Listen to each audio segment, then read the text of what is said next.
దేవుడు తన చిత్తాన్ని భూమి మీద నెరవేర్చాలి అంటే ఆయనకు ఒక శరీరం అవసరం. God needs a body to do his will. అందుకే యేసుక్రీస్తు ప్రభువారు భూమి మీదకి వచ్చేటప్పుడు ఆయన ఒక మాట మాట్లాడాడు. ఏంటంటే హెబ్రీ పత్రిక 10వ అధ్యాయము 5వ వచనం నుంచి ఒకసారి మనం చూస్తే, కాబట్టి ఆయన ఈ లోకమందు ప్రవేశించినప్పుడు ఇలాగు చెప్పుచున్నాడు, యేసుక్రీస్తు ప్రభువారు తండ్రి చిత్తాన్ని నెరవేర్చడానికి అభిషక్తుడుగా ఈ భూమి మీదకి రావడానికి ముందు ఒక మాట ఆయన మాట్లాడాడంట. ఆ మాట ఏంటంటే, బలియు అర్పణయు నీవు కోరలేదు, నాకొక శరీరమును అమర్చితివి, పూర్ణ హోమములను పాప పరిహారార్థ బలులను నీకు ఇష్టమైనవి కావు. అప్పుడు నేను గ్రంథపు చుట్టలో నన్ను గూర్చి వ్రాయబడిన ప్రకారము దేవ నీ చిత్తము నెరవేర్చుటకు ఇదిగో నేను వచ్చి ఉన్నానంటిని. ఇక్కడ యేసుక్రీస్తు ప్రభువారు పరలోకం నుంచి ఈ భూమి మీదకి రావడానికి ఆయన ఒక శరీరాన్ని తయారు చేశాడంట. దేవుడు ఒక శరీరాన్ని తయారు చేసి యేసుక్రీస్తు ప్రభువుకు అమర్చాడు. అందుకే వాక్యంలో ఒక మాట రాయబడి ఉంటుంది, యోహాను సువార్త 1వ అధ్యాయం 14వ వచనంలో, ఆది యందు వాక్యం ఉండెను, వాక్యము దేవుడై ఉండెను, ఆ వాక్యమే కృపాసత్య సంపూర్ణుడుగా మన మధ్య నివసించెను అని చెప్తూ 14వ వచనంలో ఒక మాట రాయబడి ఉంటుంది. ఏంటంటే ఆ వాక్యము శరీరధారి అయి కృపాసత్య సంపూర్ణుడుగా మన మధ్య నివసించెను అని చెప్పేసి అక్కడ యోహాను భక్తుడు రాస్తాడు. అంటే దేవుడు వాక్యమై ఉన్నాడు. ఆ వాక్యమై ఉన్నటువంటి దేవుడు ఈ భూమి మీదకి వచ్చి దేవుని యొక్క చిత్తాన్నంతా కూడా నెరవేర్చాలి అని అంటే హీ నీడ్స్ ఎ బాడీ. ఆయనకు ఒక శరీరం అనేటువంటిది అవసరం. అందుకే ఏమంటున్నాడంటే, దేవా మీ చిత్తమంతా కూడా నెరవేర్చడానికి ఇదిగో నేను వచ్చి ఉన్నాను అని ఆయన చెప్తా ఉన్నాడు అన్నమాట. సరే, మరి ఇప్పుడు యేసుక్రీస్తు ప్రభువారు దేవుని యొక్క చిత్తాన్ని నెరవేర్చడానికి ఈ భూమి మీదకి వచ్చాడు. యేసుక్రీస్తు ప్రభువు పట్ల దేవుని యొక్క చిత్తం ఏంటి అంటే, ప్రతి ఒక్కరూ కూడా క్రీస్తు వలన పరిశుద్ధపరచబడాలి, నీతిమంతులుగా చేయబడాలి అనేటువంటి ఒక గొప్ప ఉద్దేశముతో యేసుక్రీస్తు ప్రభువుని భూమి మీదకి తండ్రి పంపించాడు. అదేవిధంగా యేసుక్రీస్తు ప్రభువారి భూమి మీదకి వచ్చిన తర్వాత దేవుని ఆత్మచేత అభిషేకించబడిన వాడై బీదలకు సువార్తమానం ప్రకటించాడు, చెరలో ఉన్నటువంటి వారిని బయటకు తీసుకొచ్చాడు, గుడ్డివారి కన్నులను తెరిచాడు, కుంటి వారిని నడిపించాడు, చనిపోయిన వారిని అనేకులను లేపాడు, దురాత్మల చేత అదేవిధంగా సాతాను చేత పీడించబడిన అనేకులను కూడా బాగు చేశాడు, మేలు చేశాడు. ఎన్నో అద్భుతాలు, సూచక క్రియలు, మహత్కార్యములు యేసుక్రీస్తు ప్రభువారి భూమి మీద ఉన్నప్పుడు జరిగించాడు. అదేవిధంగా అసాధారణమైనటువంటి కార్యములను ఆయన జరిగించి తండ్రి చిత్తమైనటువంటి ఆ యొక్క మరణాన్ని ఆయన పొంది ప్రతి ఒక్కరిని కూడా పాపము నుంచి, సాతాను అధికారం నుంచి, అంధకార సంబంధమైన అధికారం నుంచి విడిపించి దేవుని యొక్క రాజ్య వారసులుగా చేయడానికి ఒక మార్గాన్ని ఆయన సరళం చేసిపోయాడు. అంటే దేవుని యొక్క చిత్తాన్ని చేయాలంటే, ఈ భూమి మీద చేయాలి అని అంటే ఆయనకు ఒక శరీరం అవసరం. ఎందుకంటే ఆయన ఈ భూమిని నరులకు ఇచ్చాడు.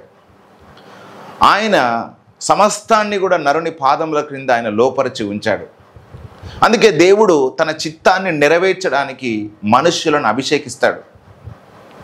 ఇది మొట్టమొదటిది. దేవుడు ఎవరిని అభిషేకిస్తాడు, ఎవరిని వాడుకుంటాడు అని అంటే, దేవుడు ఒక మనిషిని అభిషేకిస్తాడు, ఒక మనిషిని ఆయన వాడుకుంటాడు.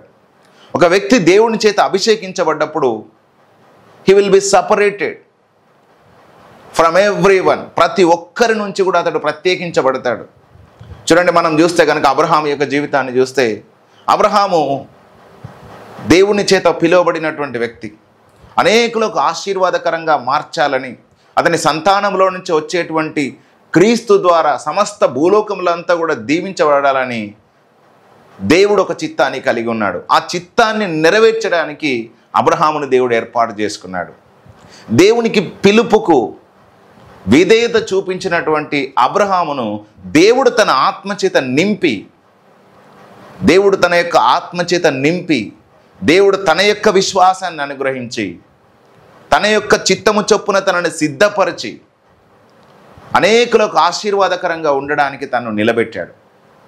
ఆ ఊరు అనేటువంటి ప్రాంతం నుంచి తీసుకొని వచ్చిన తర్వాత కనాను దేశంలో ఉన్నప్పుడు అభిషక్తుడైనటువంటి అబ్రహాము పక్షమున దేవుడు రాజులను గద్దించాడు. అందుకే మనం కీర్తన గ్రంథంలో ఒక మాట చూస్తాం, తన అభిషక్తులను ముట్టొద్దని ఆయన రాజులను గద్దించాడని చెప్పేసి రాయబడి ఉంటుంది. అబీమెలెకు రాజు వచ్చేసి తన భార్య అయినటువంటి శారాను తీసుకొని వెళ్ళినప్పుడు దేవుడు అబీమెలెకుతో మాట్లాడతాడు, నువ్వు ఆమెను ముడితే గనక నువ్వు చచ్చినవాడవు సుమా అంటాడు. చూడండి, అతడు నా యొక్క ప్రవక్త, నా నామంలో ప్రార్థించేటువంటి వ్యక్తి ఆయన, కాబట్టి నీవు అతని భార్య ఆయనకు అప్పగించేసేయి అని చెప్పేసి దేవుడు కలలో మాట్లాడినప్పుడు అతడు భయపడతాడనమాట రాజు. చూడండి, తన అభిషక్తుల పక్షమున దేవుడు ఉండి అడుగడుగున దేవుడు వారికి తోడుగా ఉండి వారిని ఆశీర్వదించి నడిపిస్తూ వచ్చాడు. అంటే మనం ఇక్కడ అర్థం చేసుకోవాల్సిన విషయం ఏమిటంటే, దేవుని చిత్తాన్ని చేయడానికి దేవుడు ఒక మనిషిని అభిషేకిస్తాడు. అబ్రహాం అయినా, ఇస్సాక్ అయినా, యాకోబు అయినా, అదేవిధంగా మోషే అయినా, యెహోషువ అయినా, పరిశుద్ధ గ్రంథంలో రాయబడిన అనేకుల జీవితాలు దేవుని చేత అభిషేకించబడి అనేకులకు ఆశీర్వాదకరంగా వాళ్ళు మార్చబడ్డారు. మనము ఒకసారి మొదటి సమూయేలు గ్రంథంలో కనుక చూస్తే అక్కడ దేవుడు మొట్టమొదటిగా ఇశ్రాయేలు ప్రజల మీద రాజుగా ఒక వ్యక్తిని అభిషేకించాడు. మనందరు కూడా తెలుసు, ఆ వ్యక్తి పేరు ఏంటండి? సౌలు. దేవుడు ఇశ్రాయేలీల యొక్క ప్రజలందరి మీద, తన స్వాస్థ్యమైనటువంటి ఇశ్రాయేలీల మీద రాజుగా ఉండడానికి సౌలును అభిషేకించాడు. ఎప్పుడైతే దేవుని చేత అభిషేకించబడ్డాడో సౌలు, he became a different person. అభిషేకించబడకంటే ముందు సౌలు నార్మల్ పర్సన్, అందరిలాగానే అతడు పని చేసుకునేటువంటి వాడు, అందరిలాగానే అతడు జీవించేటువంటి వాడు. కానీ ఎప్పుడైతే దేవుని చేత అభిషేకించబడ్డాడో, దేవుని చేత పిలువబడ్డాడో, ఆయన పని కొరకై ఏర్పాటు చేయబడ్డాడో, he became a different person. తండ్రి గాడిదలు పోయాయని చెప్పేసి వెతకడానికి వెళ్ళినప్పుడు సమూయేలుతో దేవుడు అంటాడు, నీ దగ్గరకు ఒక వ్యక్తి వస్తాడు, ఆయన నువ్వు అభిషేకించు, ఇశ్రాయేలీయుల మీద రాజుగా నేను అభిషేకించిన వ్యక్తి ఆయనే అని చెప్పేసి సమూయేలుతో దేవుడు అన్నప్పుడు, సౌలు సమూయేలు దగ్గరకు వచ్చినప్పుడు ఏం చేస్తాడంటే నూనె పోసి ఇశ్రాయేలీయుల మీద రాజుగా అభిషేకించిన వాడు నువ్వే అని చెప్పేసి అంటాడనమాట. ఎప్పుడైతే దేవుని చేత అభిషేకించబడినటువంటి సౌలు ఏ విధంగా అతడు హెచ్చించబడ్డాడనేటువంటిది ఒకసారి మనము చూద్దాం. ఇదే మొదటి సమూయేలు గ్రంథంలో కనుక మనం చూస్తే 10వ అధ్యాయము, ఎప్పుడైతే దేవుని చేత సౌలు అభిషేకించబడ్డాడో ఆ రోజు మొదలుకొని దేవుని ఆత్మ తన మీదకి వచ్చిందనమాట. మనం చూస్తే కనుక మొదటి సమూయేలు గ్రంథం 10వ అధ్యాయంలో మనం చూస్తే, అప్పుడు సమూయేలు తైలపు బుడ్డి పట్టుకొని సౌలు తల మీద తైలము పోసి అతని ముద్దు పెట్టుకొని, యెహోవా నిన్ను అభిషేకించి తన స్వాస్థ్యము మీద అధిపతిగా నియమించి ఉన్నాడు అని చెప్పి ఇలాగు సెలవిచ్చెను. చూడండి, దేవుడు అధిపతిగా అభిషేకిస్తున్నాడు. This is the anointing of king or ruler. దేవుడు సౌలు పట్ల కలిగి ఉన్న అభిషేకం ఏంటంట? అధిపతిగా అభిషేకిస్తున్నాడు. యేసుక్రీస్తు ప్రభువును తండ్రి ఎందుకు అభిషేకించాడు? ప్రజలందరి పాపముల కొరకు చనిపోవడానికి తండ్రి అభిషేకించాడు. అబ్రహామును దేవుడు ఎందుకు అభిషేకించాడు? విశ్వాసులకు తండ్రిగా నిలబెట్టడానికి అభిషేకించాడు. ఈ విధంగా everyone, those who are anointed by God, they have a particular purpose and particular will of God. దేవుని యొక్క చిత్తాన్ని చేయడానికి ఒక వ్యక్తి దేవుని చేత అభిషేకించబడతాడు. దేవుని యొక్క చిత్తం అంతా కూడా నెరవేర్చడానికి యేసుక్రీస్తు ప్రభువారు ఏ విధంగానైతే అభిషక్తుడుగా ఈ భూమి మీద జీవించాడో అదేవిధంగా ఇక్కడ సౌలును దేవుడు అధిపతిగా అభిషేకించాడు. ఈ అభిషేకించబడడానికి ముందు సౌలు నార్మల్ పర్సన్, కానీ ఎప్పుడైతే దేవుని చేత అధిపతిగా అభిషేకించబడ్డాడో నాట నుండి ఆ అధిపతి అభిషేకము సౌలు మీదకి దిగి వచ్చిందనమాట. అభిషేకం ఇన్ ద సెన్స్ ఆత్మ, దేవుడే తనను వాడుకోవడానికి తన ఆత్మలో తనకు పాలు దయచేశాడు. That is nothing but the spirit of God is coming upon him to become the king. దేవుని యొక్క శక్తి చేత రాజు కావడానికి కావలసిన సామర్థ్యాన్ని దేవుడు సౌలులో డిపాజిట్ చేస్తూ ఉన్నాడు అనమాట.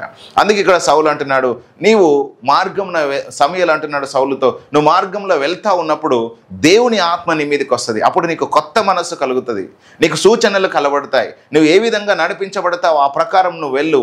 ఆత్మచేత నువ్వు నడిపించబడతా ఉన్నప్పుడు నీకు సూచనలు కనబడుతూ ఉంటాయి. అప్పుడు నీకు ఏది ఇష్టం అనిపిస్తుందో అది చేయము అని చెప్పేసి అక్కడ దేవుడు సమూయేలు ద్వారా సౌలుతో మాట్లాడినప్పుడు అలాగునే జరుగుతుంది. ఆ తర్వాత సౌలు ఇశ్రాయేలు ప్రజలందరి మీద రాజవడము. అయితే దేవుని యొక్క చిత్తాన్ని చేయడానికి సౌలును అభిషేకించినప్పుడు సౌలు దేవుని యొక్క చిత్తము చేయకపోవడం ద్వారా దేవుడు తనను పక్కకు పెట్టాడు. God always anoints a person to do his will if it denies. ఒకవేళ కనుక ఆ దేవుని చిత్తాన్ని నెరవేర్చకుండా పక్కన పెడితే గాడ్ రిజెక్ట్స్. దేవుడు ఏం చేస్తాడండి, ఆయన వ్యతిరేకిస్తాడు, లేకపోతే ఆయన పక్కకు పెడతాడు అనేటువంటిది కూడా మనం అర్థం చేసుకోవాలి. ఇక్కడ సౌలును దేవుడు ఏం చేశాడండి, పక్కకు పెట్టాడు. అమాలేకీయుల విషయంలో దేవుని యొక్క తీక్షణమైనటువంటి కోపాన్ని నెరవేర్చమని చెప్పేసి సౌలుతో దేవుడు చెప్పినప్పుడు సౌలు దేవుని మాటకు లోబడలేదు, ఆయన మాటను ఖాతరు చేయలేదు, ఆయన చిత్తాన్ని నెరవేర్చడానికి సౌలు వెనుకంజ వేశాడు. అందుకే మళ్ళీ దేవుడు దావీదును అభిషేకించినట్టుగా మనం చూస్తూ ఉంటాం. ఒక వ్యక్తి కనుక దేవుని యొక్క చిత్తమును చేయకపోతే గాడ్ చూజెస్ అనదర్ పర్సన్. దేవుడు ఇంకొక వ్యక్తిని ఏర్పాటు చేసుకుంటాడు. ఆ వ్యక్తి చేయకపోతే దేవుడు ఇంకొక వ్యక్తిని ఏర్పాటు చేసుకుంటాడు.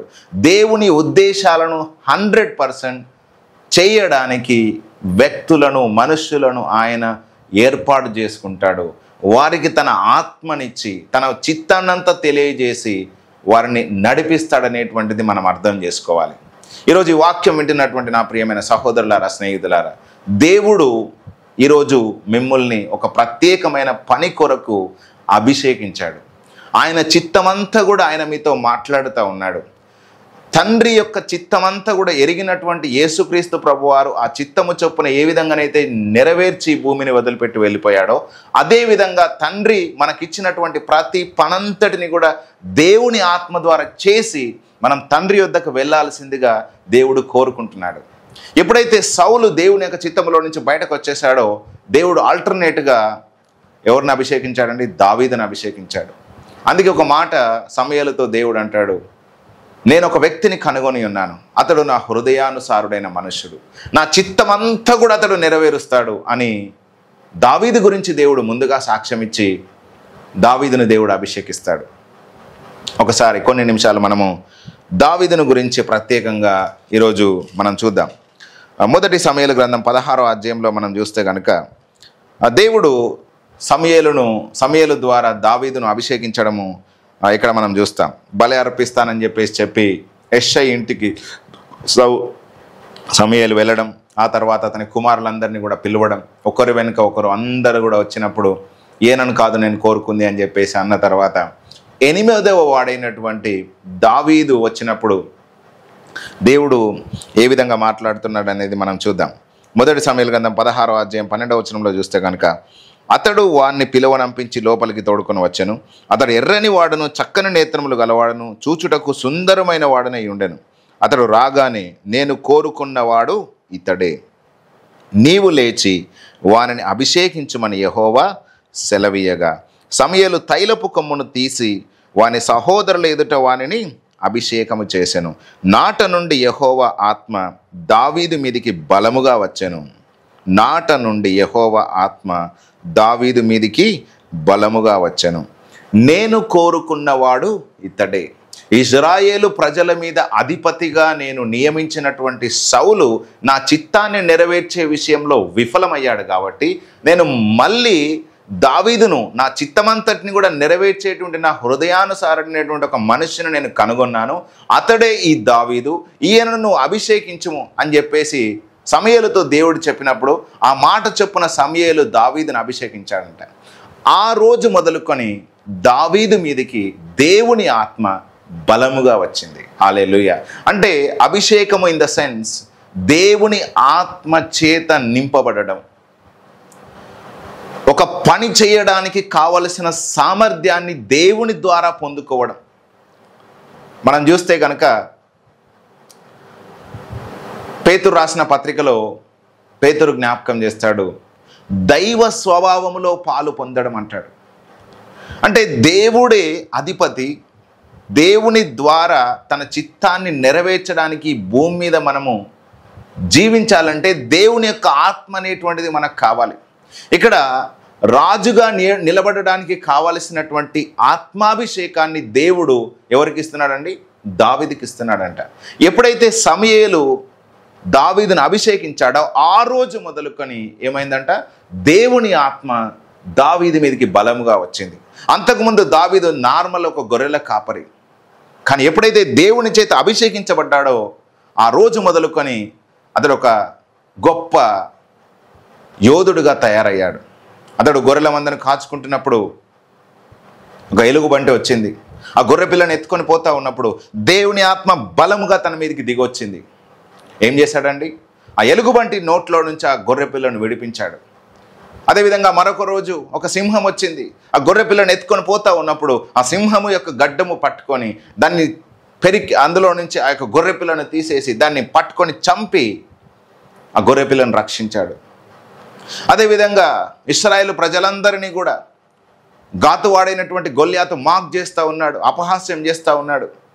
మీలో ఎవడైనా శూరుడు ఉంటే, బలవంతుడు ఉంటే వచ్చి మాతో యుద్ధం చేయండి, నాతో యుద్ధం చేయండి. ఒకవేళ వాడు గెలిస్తే మేమందరం మీకు దాసులం అవుతాం, ఒకవేళ నేను గెలిస్తే మీరందరూ మాకు దాసులు కావాలని చెప్పేసి ఆ గొలియాత్ అనేటువంటి వ్యక్తి దేవుని సైన్యములను మాక్ చేస్తూ ఉన్నాడు, ఎదిరిస్తూ ఉన్నాడు. అట్లాంటి వానితో పోరాడడానికి కావలసిన సామర్థ్యాన్ని దేవుడు దావీదుకి ఇచ్చాడు. దేవుని పేరట యుద్ధమునకు వెళ్ళాడు. గొప్ప శూరుడైనటువంటి గొలియాతును కత్తి ఖడ్గం ఏమీ లేకుండానే హతము చేసేశాడు. That is what the power of God, that is what the anointing makes. అభిషేకం అనేటువంటిది ఆ విధంగా నిలబెడుతుంది. అభిషేకము అంటే దేవుడే వారిలో ఉండి పని చేయడం. ఇంకొక మాటలో చెప్పాలంటే దేవుడే ఒక వ్యక్తిలో ఉండి పని చేయడము. అందుకే అదే ఏమంటామంటే దైవ స్వభావము, ఆత్మలో పాలు. ఒక వ్యక్తి దేవుని యొక్క చిత్తాన్ని చేయడానికి దేవుడు ఒక వ్యక్తిని ఆత్మ చేత నింపి దానికి కావలసిన సామర్థ్యాన్ని ఇచ్చి ఈ భూమి మీద తన ప్రతినిధిగా వాడుకోవడం. అందుకే అంటాడు, మీకు అసాధ్యమైనది ఏది ఉండదు అంటాడు. ఎప్పుడు ఒక వ్యక్తికి అసాధ్యమైనది ఏది ఉండదండి? దేవుడు వారికి తోడుగా ఉండి దేవుని ఆత్మచేత వారిని నింపి ముందుకు నడిపించినప్పుడు ఆ వ్యక్తికి అసాధ్యమైనది ఏది కూడా ఉండదు. మానవులంగా మనకు అన్నీ కూడా అసాధ్యములే, కానీ ఒక వ్యక్తికి దేవుని ఆత్మ తోడుగా ఉన్నప్పుడు, అందుకే దేవుని గురించి ఒక మాట రాయబడింది, దేవునికి అసాధ్యమైనది ఏదైనా ఉన్నదా అని చెప్పేసి దేవుడు అబ్రహాముతో మాట్లాడాడు, శారాతో మాట్లాడాడు. దేవునికి అసాధ్యమైనది ఏదీ లేదు. ఆ అసాధ్యములు సాధ్యపరిచేటువంటి దేవుడు ఒక వ్యక్తిలో ఉన్నప్పుడు ఆ వ్యక్తి ద్వారా దేవుడు సమస్తమును కూడా సాధ్యపరుస్తాడు. అంటే సాధ్యపరిచేది మనుషులు కాదు, కానీ ఆ మనిషిలో ఉన్నటువంటి దేవుడే జరిగిస్తున్నాడు అనేటువంటిది మనకు అర్థం చేసుకోవాలి. ఇక్కడ నార్మల్గా దావీదైతే అంత గొలియాతును జయించడానికి కావలసిన ఎత్తు, బలము, అదేవిధంగా యుద్ధ నేర్పరులు ఇవన్నీ కూడా కాదు, కానీ దావీదులో దేవుడే ఉండి ఆ శత్రువును ఓడగొట్టినట్టుగా మనం చూస్తాం. కాబట్టి ఒక వ్యక్తి దేవుని చేత అభిషేకించబడ్డప్పుడు అసాధారణమైనటువంటి కార్యములను జరిగిస్తాడు. అదేవిధంగా అతడు ప్రత్యేకించబడతాడు, హెచ్చించబడతాడు, అనేకులకు దీవెనకరంగా మార్చబడతాడు. మనము ఒకసారి కనుక దావీదు గురించి చదివితే 89వ కీర్తనలో చాలా చక్కటి విషయాలు అక్కడ కీర్తనకారుడు మాట్లాడుతూ ఉంటాడు. ఒకసారి మనము చదువుకుందాం. 89వ కీర్తన 19వ వచనంలో ఒకసారి మనం చూస్తే కనుక, అప్పుడు నీవు దర్శనమున నీ భక్తులతో ఇట్లు సెలవిచ్చి ఉంటివి, నేను ఒక శూరునికి సహాయం చేసి ఉన్నాను, ప్రజలలో నుండి ఏర్పరచబడిన ఒకని నేను హెచ్చించి ఉన్నాను. ప్రజలలో నుండి ఏర్పరచబడిన ఒకని నేను హెచ్చించి ఉన్నాను. దావీదు గురించి ఇక్కడ దేవుడు మాట్లాడుతున్న మాట ఏంటంటే, ప్రజలలో నుండి ఒక వ్యక్తి హెచ్చించబడ్డాడు. ఎప్పుడంట? నా సేవకుడైన దావీదును నేను కనుగొని ఉన్నాను, నా పరిశుద్ధ తైలముతో అతని అభిషేకించి ఉన్నాను. దేవుడు ఎట్లా అభిషేకించాడంట? తన తైలముతో అభిషేకించాడు. అభిషేకించి ఏం చేశాడంట? నా చెయ్యి అతనికి ఎడతెగక తోడై ఉండును. హల్లెలూయా. ఇక్కడ దేవుని చేత అభిషేకించబడిన వ్యక్తికి మొట్టమొదటిగా జరిగేది ఏంటంటే, దేవుడు సపరేట్ చేస్తాడు. ప్రజలలో నుంచి దేవుడు దావీదును ప్రత్యేకపరచాడు. తన ఇంటి నుండి ప్రత్యేకపరచాడు. తన యొక్క సాధారణమైనటువంటి స్థితి నుంచి ప్రత్యేకపరచాడు. ప్రత్యేకపరిచి రాజుగా హెచ్చించాడు. ఇంకేమంటున్నాడు? నా చెయ్యి అతనికి ఎడతెగక తోడుగా ఉండును. ఎప్పుడు దేవుడు వ్యక్తికి తోడుగా ఉంటాడంట. తోడుగా ఉండి ఏం చేస్తాడంట? మరి నా బాహుబలం అతని బలపరచును. దేవుని చేత అభిషేకించబడిన వ్యక్తికి దేవుడు ఎప్పుడూ తోడుగా ఉంటాడు. దేవుని యొక్క శక్తి తోడుగా ఉంటుంది. బాహుబలం అతన్ని బలపరుస్తుంది. మనుషుడు కాదు వారిని బలపరిచేది, దేవుడే వారిని బలపరుస్తాడు. మొట్టమొదటి ఏంటండి? దేవుని చేత అభిషేకించబడినటువంటి వ్యక్తికి దేవుడు ఎల్లప్పుడూ తోడుగా ఉంటాడు. రెండవది ఏంటంటే, దేవుని బాహుబలము చేత ఆ వ్యక్తిని బలపరుస్తాడు. ఇంకా మనం చూస్తే మూడవదిగా మనం చూస్తే, ఏ శత్రువు అతని మీద జయము పొందడు. దేవుని చేత అభిషేకించబడినటువంటి వ్యక్తిని జయించేవారు ఈ భూమి మీద ఇంకా ఎవడు పుట్టలేదు. ఏ శత్రువు జయమునందడు. ఆ ఏ ఒక్క వ్యక్తి వారిని టచ్ చేయలేడు. అందుకే కీర్తన గ్రంథంలో మనం చూస్తే, టచ్ నాట్ మై అనాయింటెడ్ అంటాడు దేవుడు. నా చేత అభిషేకించబడినటువంటి వారిని ముట్టుటకు వీల్లేదని చెప్పేసి దేవుడు అంటాడు. అభిషేకించబడినటువంటి వ్యక్తిని ఎవడు టచ్ చేయలేడండి. అందుకే సౌలును ఎవడు చంపలేకపోయాడు. తన కత్తి మీద తను పడ్డాడు. చివరికి ఒక వ్యక్తి చంపినప్పుడు దావీదు ఏం చేస్తాడండి? వాడిని చంపేస్తాడు. అభిషేకించినటువంటి వాడిని ముట్టొద్దు అని చెప్పేసి నీకు తెలియదా అంటాడు. 2 సార్లు దావీదుకు సౌలును దేవుడు అప్పగించినప్పటికి కూడా, తను చంపేటువంటి అవకాశం వచ్చినప్పటికి కూడా చంపాడా అండి? చంపలేదు. దావీదుకు తెలుసు అభిషేకంలో ఉన్నటువంటి శక్తి ఏంది, దాని విలువైంది అనేది. అందుకే ఇక్కడ చూసినట్లయితే దేవుడు ఏమంటున్నాడు? నా బాహుబలం అతన్ని బలపరచును, ఏ శత్రువు అతని మీద విజయము పొందడు. దేవుని చేత అభిషేకించబడినటువంటి వ్యక్తులను శత్రువు ఎవడు ముట్టలేడండి. ఎవడు విజయము జయించలేడు. ఈరోజు ఈ వాక్యం వింటున్నటువంటి మీరు దేవుని ఆత్మచేత అభిషేకించబడ్డవారు. యేసుక్రీస్తు ప్రభువును మీరు విశ్వసించారు కాబట్టి దేవుని యొక్క అభిషేకం మీలో నిలుస్తుంది. యోహాను సువార్త 1వ అధ్యాయంలో మనం చూస్తే, మీలో ఆయన అభిషేకము నిలిచి ఉన్నది అంటాడు. అదేవిధంగా పరిశుద్ధాత్మ చేత మీరు అభిషేకించబడి ఉన్నారు. దేవుని ఆత్మ మీకు అనుగ్రహించబడి ఉంది. దేవుడే మీలో నివసిస్తున్నాడు. కాబట్టి ఏ శత్రువు కూడా మీ మీద విజయం సాధించడు. అందుకే యేసయ్య ఏమన్నాడండి? లోకంలో మీకు శ్రమ కలుగును, అయినను మీరు ధైర్యం తెచ్చుకోండి, నేను లోకాన్ని జయించాను అన్నాడు. అదేవిధంగా లూకాసు వార్తలో, శత్రు బలమంతటి మీద మీకు అధికారం ఇచ్చి ఉన్నాను, ఏది మీకు ఎంత మాత్రం హాని చేయదు అంటాడు. అదేవిధంగా రోమీయులకు రాసిన పత్రిక 8వ అధ్యాయంలో, కరువైన, ఖడ్గమైన, ఉపద్రవములైన, ఏదైనా, వస్త్రహీనత అయినా, శ్రమ అయినా, బాధ అయినా, ఏదైనా కూడా క్రీస్తు ప్రేమ నుంచి మమ్మల్ని ఏది ఎడబాపనేరదు అంటాడు. ఆయన మనల్ని ప్రేమిస్తున్నాడు కాబట్టి ఆ ప్రేమించేటువంటి దేవుని ద్వారా వీటన్నిటిలో మనం అత్యధిక విజయం పొందుకుంటాము అంటాడు. కాబట్టి శత్రువు తెచ్చిపెట్టే ఏ ప్రణాళిక కూడా, శత్రువు తలపట్టిన ఏ ఆలోచన కూడా మన జీవితంలో పనిచేయదు. దేవుని చేత అభిషేకించబడినటువంటి వారి జీవితాల్లో శత్రువు విజయము పొందనేరడు. కాబట్టి మీరు భయపడాల్సిన అవసరం లేదు. ఈరోజు మీరు దేవుని ఆత్మచేత అభిషేకించబడినటువంటి వారు, పరిశుద్ధాత్ముడు మీలో నివసిస్తున్నాడు. కాబట్టి ఏ శత్రువు మిమ్మల్ని జయించలేడు. అందుకే దావీదు జీవితాన్ని చూస్తే, దావీదు ఎవరి చేతిలో కూడా ఓడిపోలేదండి. అతడు చేసిన ప్రతి యుద్ధములో విజయం సాధించాడు. ఎందుకంటే దేవుడే తన ముందు వెళ్ళి శత్రువులతో యుద్ధాలు చేసి తనకు విజయాన్ని ఇచ్చాడు. అదేవిధంగా దేవుని చేత అభిషేకించబడినటువంటి మీ జీవితాల్లో కూడా దేవుడే ముందుకు వెళ్ళి మీ శత్రువులతో పోరాడతాడు, మీకు విజయం ఇస్తాడు. ఈరోజు మీ శత్రువులు ఎంతోమంది ఉండొచ్చు. మిమ్మల్ని నాశనం చేయాలని చెప్పేసి మనుషులు, మాంత్రికులు, అదేవిధంగా మీరు పని చేసే చోట ఎక్కడెక్కడ ఎన్నో పన్నాగాలు, ప్రయత్నాలు చేస్తుండవచ్చు. ఏ ఒక్కని ప్రయత్నము, పన్నాగం అనేటువంటిది వర్ధిల్లదు. అందుకే దేవుని యొక్క వాక్యంలో ఒక మాట రాయబడింది, నీకు విరోధంగా రూపించబడుతున్న ఏ ఆయుధము వర్ధిల్లదు అన్నాడు. దేవుడు మన పక్షమునుండగా మనకు విరోధి ఎవడు అని చెప్పేసి రోమీయులకు రాసిన పత్రిక 8వ అధ్యాయంలో రాయబడినది. కాబట్టి దేవుడే ఒక వ్యక్తికి తోడై ఉంటే ఆ వ్యక్తిని జయించే సామర్థ్యము, దమ్ము ఎవరికి ఉంటుంది? ఎందుకంటే గాడ్ నెవర్ బి డిఫీటెడ్. దేవుడు ఎప్పుడు కూడా డిఫీట్ కాడు. ఆయనకు అసాధ్యమైనది ఏది కూడా లేదు. అందుకే దేవుని యొక్క అభిషక్తులకు దేవుడు ఎప్పుడూ తోడుగా ఉంటాడు. వారికి విరోధంగా రూపించబడే ప్రణాళికలన్నిటినీ కూడా దేవుడు నిర్వీర్యం చేస్తూ ఉంటాడు. కనబడే శత్రువు ఉండొచ్చు, కనబడని శత్రువులు ఉండొచ్చు, ఆత్మలోకంలో ఎన్నో ఆలోచనలు అనేటువంటిది దుష్టుడు చేస్తూ ఉండొచ్చు, అని రాజ్యము చేస్తుండవచ్చు. ఏది ఉన్నప్పటికీ కూడా దేవుడు వాటన్నిటిని కూడా నాశనం చేస్తూ ఉంటాడు. హల్లెలూయా. కాబట్టి మనం ధైర్యం తెచ్చుకోవాలి. ఈ వాక్యం అంతా కూడా దేవుడు మీతోనే మాట్లాడుతూ ఉన్నాడు. హల్లెలూయా.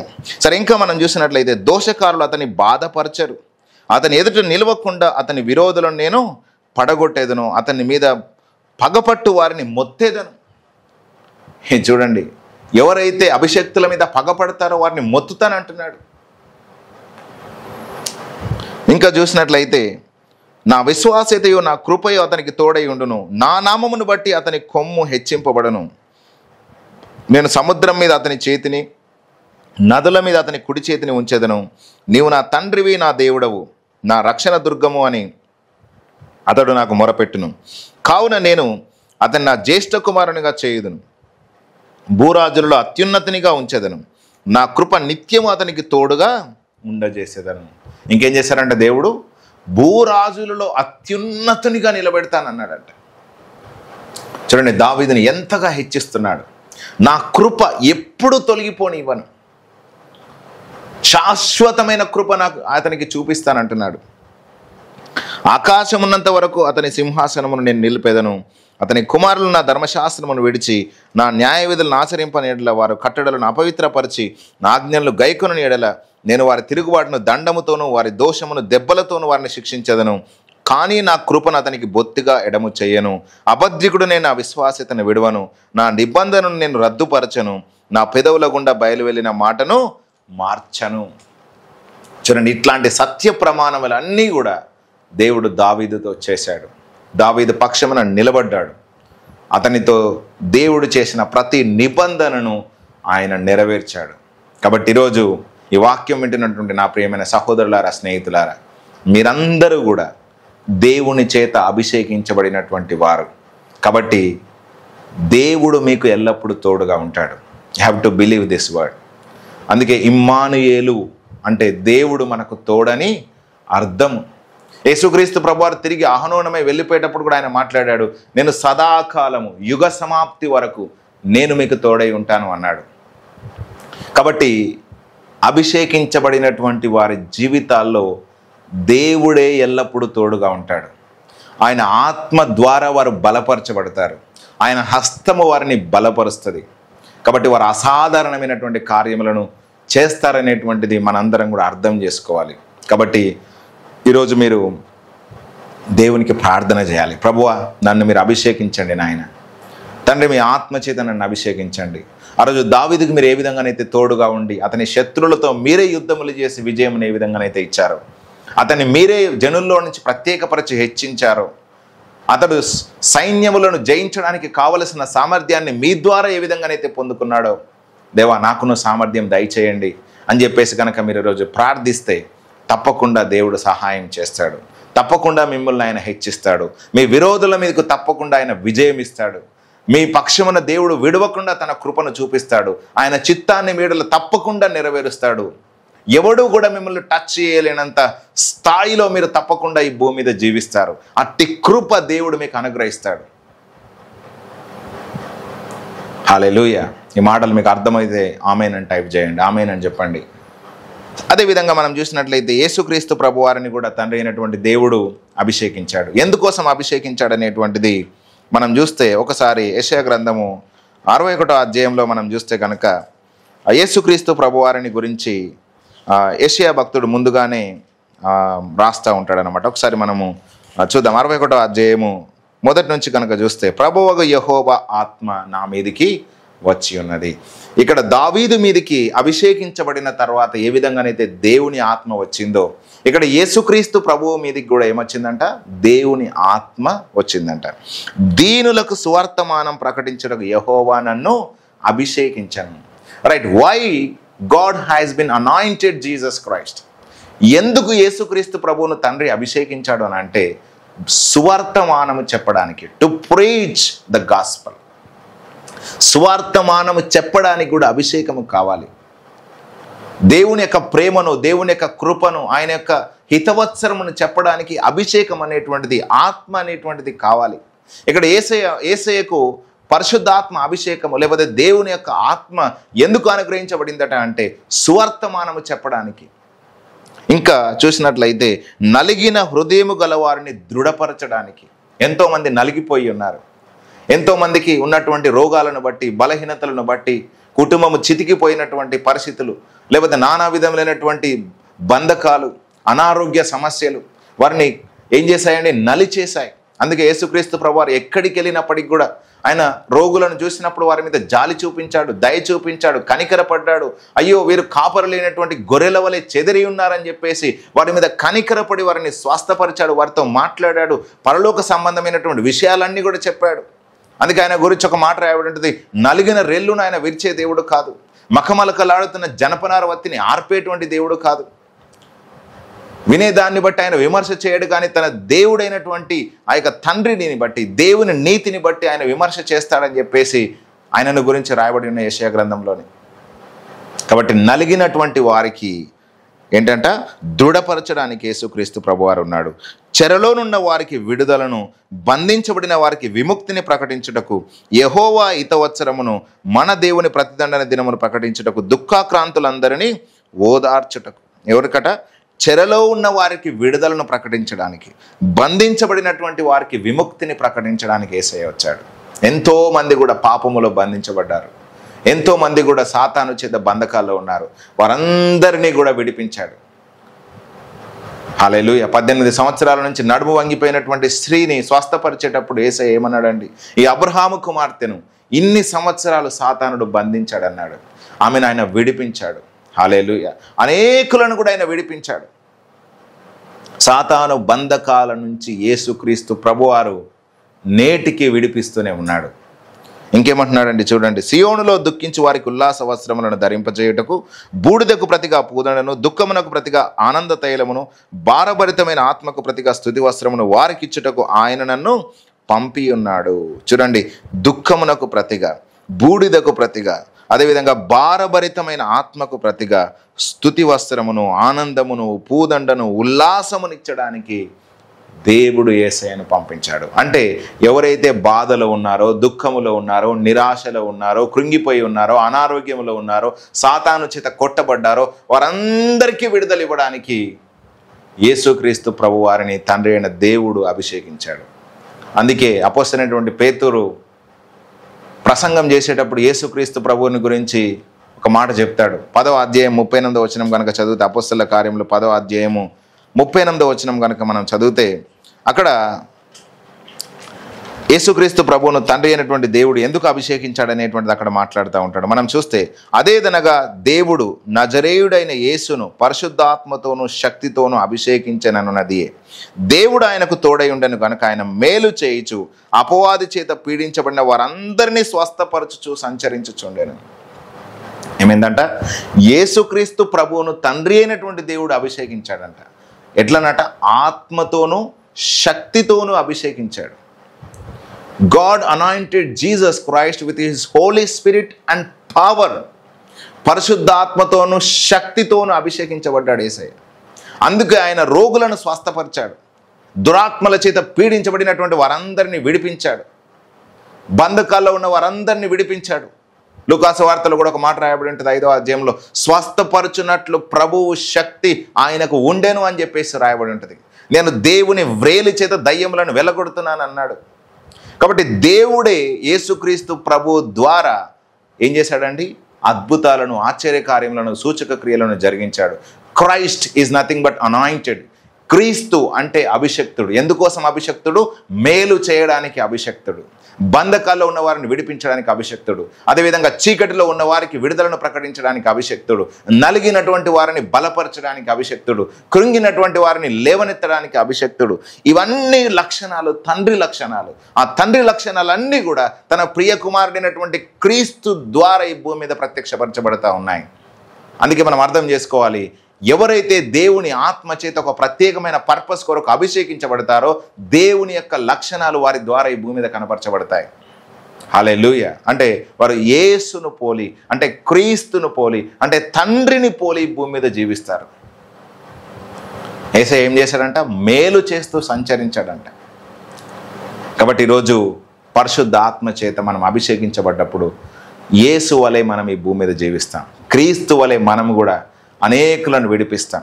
ఇందాక మనం చదివాం కదా అండి, ఆయన మనకిచ్చిన అభిషేకం మనలో నిలిచినప్పుడు, ఆయన ఆత్మ మనల్ని నడిపిస్తున్నప్పుడు మన పట్ల దేవుని యొక్క చిత్తం ఏమయ్యిందో మనం తెలుసుకుంటాం.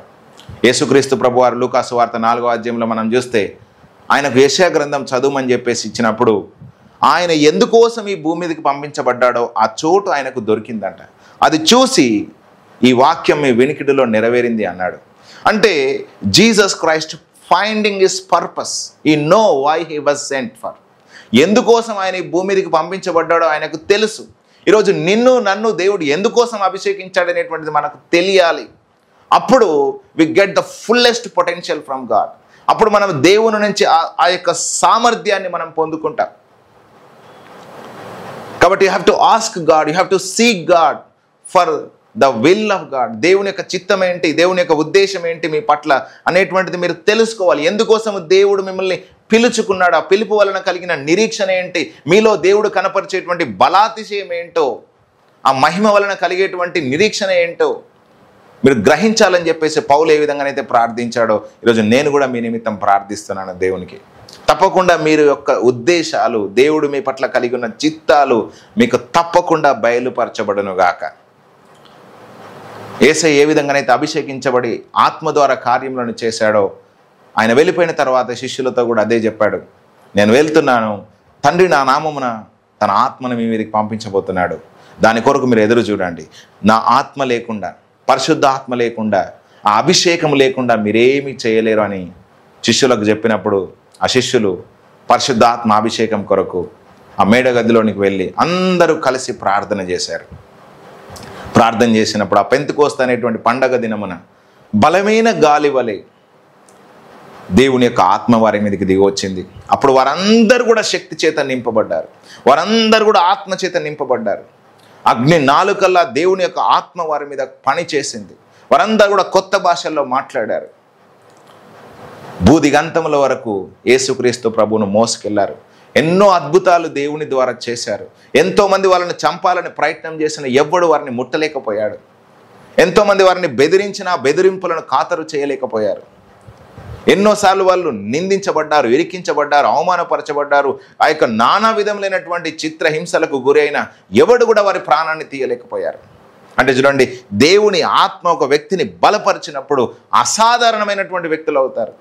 శిష్యులు కూడా చూడండి, ఎప్పుడైతే ఆత్మచేత నింపబడ్డారో, అభిషేకించబడ్డారో అనేకమైనటువంటి గొప్ప కార్యములను చేశారు. దేవుని యొక్క ఉద్దేశాన్ని అంతటిని కూడా వారు నెరవేర్చారు. ఈరోజు కూడా దేవుడిని మిమ్మల్ని గొప్పగా అభిషేకించి మిమ్మల్ని కూడా వాడుకోవాలని దేవుడు కోరుకుంటున్నాడు. మీరు కూడా ఆ రోజు శిష్యులు ఏ విధంగానైతే ప్రార్థన చేశారో, కనిపెట్టారో, దేవుని ఆత్మచేత నింపబడడానికి, శక్తి పొందుకోవడానికి ఏ విధంగానైతే ప్రార్థన చేశారో, ఎదురు చూశారో, కనిపెట్టారో, ఆపేక్షించారు, ఈరోజు మీరు కూడా దేవుని అభిషేకం కొరకు, ఆత్మ కొరకు, శక్తి కొరకు ప్రార్థించి అభిషేకం కొరకు వేడుకున్నట్లయితే తప్పకుండా ఆయన మిమ్మల్ని అభిషేకిస్తాడు, తప్పకుండా మిమ్మల్ని గొప్పగా నిలబెడతాడు. అందుకే యేసయ్య అన్నాడు, పరిశుద్ధ ఆత్మ మీ మీదకి వచ్చినప్పుడు మీరు శక్తి పొందేదరు అన్నాడు. కాబట్టి దేవుని ఆత్మయే శక్తి కలిగిన ఆత్మ. దేవుని ఆత్మను పొందుకోవడమే అభిషేకం పొందుకోవడం. దేవుని యొక్క ఆత్మ ద్వారా మనకు ఇవ్వబడినటువంటి పిలుపును గ్రహించడం అనేది ఎప్పుడైతే మనం ప్రారంభిస్తామో ఆ యొక్క ఫుల్లెస్ట్ పొటెన్షియల్లో, ఆ యొక్క పవర్లో మనం నడవగలుగుతాం. కాబట్టి మీ పట్ల దేవుని యొక్క చిత్తం ఏమై ఉన్నదో దాన్ని మీరు తెలుసుకున్నారా? దేవుడు మిమ్మల్ని ఎందుకోసం పిలుచుకున్నాడో మీకు తెలుసా? దాన్ని గనక మీరు తెలుసుకున్నట్లయితే దానికి కావలసిన ఆత్మ సామర్థ్యం దేవుడే మీకు అనుగ్రహిస్తాడు. అపోస్తలుడైన పౌలుని కూడా చూడండి. అపోస్తలుడైన పౌలును అన్యజనులకు సువార్త ప్రకటించడానికి దేవుడు అభిషేకించాడు. తన్ను యేసయ్య ఎరగనటువంటి వారి యొద్దకు వెళ్ళి యేసుని గురించి చెప్పాడు. అనేకులు కూడా రక్షించబడ్డారు, మారుమనసు పొందారు. కాబట్టి ఈరోజు మీకు కూడా అట్టి అభిషేకము దేవుడు అనుగ్రహిస్తాడు. ఆయన మిమ్మల్ని కూడా గొప్పగా వాడుకుంటాడు. దావీదుని ఏ విధంగానైతే అభిషేకించి ఆయనకు తోడుగా ఉండి గొప్పగా ఏ విధంగానైతే హెచ్చించాడు, యేసుక్రీస్తు ప్రభువును పరిశుద్ధ ఆత్మతోను శక్తితోను అభిషేకించి ఏ విధంగానైతే అనేకులకు దీవెనకరంగా మార్చాడో, ఈరోజు మిమ్మల్ని కూడా దేవుడు అభిషేకించి గొప్పగా వాడుకోవాలనుకుంటున్నాడు. అందుకే యోహాను పత్రిక 2వ అధ్యాయంలో ఆయన అభిషేకము సత్యమే కానీ అబద్ధము కాదు, ఆ అభిషేకం ద్వారా మీకు అన్నీ కూడా బోధిస్తాడని చెప్పేసి అంటాడు. మీకు ఇంకెవడో బోధించడానికి వీల్లేదంటాడు. అంటే పరిశుద్ధాత్మ అభిషేకము, పరిశుద్ధాత్మ చేత మనం నింపబడుతూ ఉన్నప్పుడు he will reveals everything, no hidden things for you. నీ కొరకు దాచబడినట్టుగా ఏది ఉండదు, ప్రతిదీ కూడా దేవుడు నీకు బయలుపరుస్తూనే ఉంటాడు. ఆయన బోధిస్తూ ఉన్నప్పుడు నువ్వు సర్వసత్యంలోనికి నడిపించబడతా ఉంటావు. కాబట్టి ప్రతిదీ కూడా ఆయన డైరెక్ట్ చేస్తూ ఉంటాడు నీకు. కాబట్టి ఈరోజు నా ప్రియమైన సహోదరులారా, స్నేహితులారా, మీరందరూ కూడా దేవుణ్ణి వేడుకోండి, ప్రార్థన చేయండి. ప్రభువా, ఆ రోజు దావీదుని అభిషేకించి మీ చిత్తమంతా కూడా ఏ విధంగానైతే నెరవేర్చావో, అదేవిధంగా పౌలుని అభిషేకించి మీ ఉద్దేశాలన్నీ ఏ విధంగానైతే నెరవేర్చావో, ఇంకా అనేకులను దేవా మీరు అభిషేకించారు, వారిని గొప్పగా వాడుకున్నారు. దేవా, నన్ను కూడా మీరు అభిషేకించండి, నా పట్ల మీ చిత్తాన్ని తెలియజేయండి. దేవా, నన్ను మీ యొక్క శక్తి చేత నింపి నడిపించండి. దేవా, నన్ను బలహీనుడు, నా వలన ఏది కాదు నాయన, నా సామర్థ్యం ఎంతనయ్యా, మీ సామర్థ్యం ద్వారానే నేను ఏదైనా చేయగలుగుతాను. ప్రభా, నా ముందున్నటువంటి కొండలన్నీ నూర్చాలి మీరే నాయన, అట్టి సామర్థ్యం మీరు నాకు దయచేయండి. దేవా, మీ యొక్క స్వభావంలో నేను పాలు పొందుకొని, దేవా మీ శక్తి చేత ఈ భూమిని తలకిందులు చేయడానికి కావలసిన సామర్థ్యం దయచేయండి. అందుకే అపోస్తలుల గురించి ఒక మాట అన్నారు, ఈ భూమిని తలకిందులు చేసే వాళ్ళు ఎక్కడికి కూడా వచ్చారా అన్నారు. అపోస్తలుడైన పౌలును రాళ్లతో కొట్టి చంపినప్పటికీ కూడా అతడు చావలేదు. ఆ ఓడ పగిలినప్పుడు ఆ తుఫానులో పౌలును బట్టి ఉన్న వారందరినీ కూడా దేవుడు కాపాడాడు. కాబట్టి అభిషక్తుల యొక్క ప్రాణము దేవుని దృష్టికి విలువ కలిగినది. మిమ్మల్ని ఎవడు కూడా చంపలేడు, మిమ్మల్ని ఎవడు కూడా హాని చేయలేడు. మీరు దేవుని దృష్టిలో విలువైనటువంటి వారు. ఈ భూమి మీద ఒకవేళ జీవించినప్పుడు మనుషులు మిమ్మల్ని ఖాతరు చేయకపోవచ్చు, మనుషులు మిమ్మల్ని లెక్క చేయకపోవచ్చు, కానీ దేవుని దృష్టిలో మీరు విలువైన వాళ్ళు. ఎందుకంటే దేవుడు మిమ్మల్ని అభిషేకించాడు, మిమ్మల్ని ఆయన స్థిరపరుస్తాడు. మీ మీద ఉన్న ప్రతి కాడిని ఆయన విరగ్గొడతాడు. శత్రువు మోపిన ప్రతి కాడిని ఆయన విరగ్గొడతాడు. అది వ్యాధి కావచ్చు, అనారోగ్యములు కావచ్చు, బలహీనతలు కావచ్చు, ఏదున్నప్పటికీ కూడా దేవుడు వాటిని విరగ్గొట్టి తన మహిమ చేత మిమ్మల్ని బలపరుస్తాడు. కాబట్టి ఈరోజు వాక్యం వింటున్న నా ప్రేమ సహోదరులారా, స్నేహితులారా, దేవుని ఆత్మ చేత నింపబడడం కొరకు ప్రార్థన చేయండి. ఈ రోజు నుంచి దేవుడు మిమ్మల్ని గొప్పగా నింపి, ఆయన శక్తి చేత నింపి బలముగా ఆయన మిమ్మల్ని వాడుకుంటాడు. ఆయన ప్రతినిధులుగా మిమ్మల్ని నిలబెడతాడు. పాడైపోయినటువంటి సృష్టిని బాగు చేసేటువంటి ఒక దేవుని కుమారునిగా మిమ్మల్ని ఆయన నిలబెడతాడు. దేవుని ఆత్మచేత నడిపించబడతా ఉన్నప్పుడు మీ ద్వారా దేవుడు అసాధారణమైన కార్యములను జరిగిస్తాడు. ఈరోజు ఈ భూమి మీద నాశనము, నష్టం అనేటువంటిది ఎంతోమంది కూడా పొందుకొని సాతాను యొక్క చేతిలో మగ్గిపోతూ ఉన్నారు. వారందరినీ కూడా విడిపించాల్సిన శక్తి దేవుని ఆత్మ ద్వారా మీకు అనుగ్రహించబడును గాక. ఇట్టి కృప మీకు కలుగునట్లుగా ఈ సమయంలో మనందరం కూడా ప్రార్థన చేసుకుందాం. నజరేయుడా యేసయ్యా, మీకు వందనాలు. ఇంతవరకు మీరు మాట్లాడిన ప్రతి మాటను బట్టి వందనాలయ్యా. తండ్రి, మీరు ఒక వ్యక్తికి తోడుగా ఉండి గొప్ప చేస్తారు. దేవా, శత్రువు వారి మీద విజయం సాధించకుండా, తండ్రి సాతానుడు ఎంత మాత్రం వారి జీవితాల్లో పని చేయకుండా వారికి తోడుగా ఉంటానని మీరు మాట్లాడుతూ వచ్చారు నాయన. తండ్రి, ఈ రోజు నాయన ఎవరైతే వాక్యం విన్నారో వారందరినీ మీరు అభిషేకించండి, వారితో మీరు మాట్లాడండి, మీ చిత్తమంతా తెలియజేయండి. దేవా, వారి ముందు మీరే వెళ్ళండి. దేవా, మీ ఉద్దేశాలన్నీ కూడా నెరవేర్చమని ప్రార్థన చేస్తున్నాను. మీ కృపను వారికి ఎడతెగక చూపించమని వేడుకుంటున్నాను. పరిశుద్ధ ఆత్మ చేతను, శక్తి చేతను ప్రతి ఒక్కరిని అభిషేకించమని, రానున్న రోజుల్లో గొప్పగా వారిని వాడుకోమని యేసునామమున ప్రార్థిస్తున్నాము తండ్రి. ఆమేన్. అందరికీ వందనాలండి. దేవుడు మిమ్మల్ని, మీ కుటుంబాన్ని బహుగా దీవించును గాక. Thank you for watching. God bless you.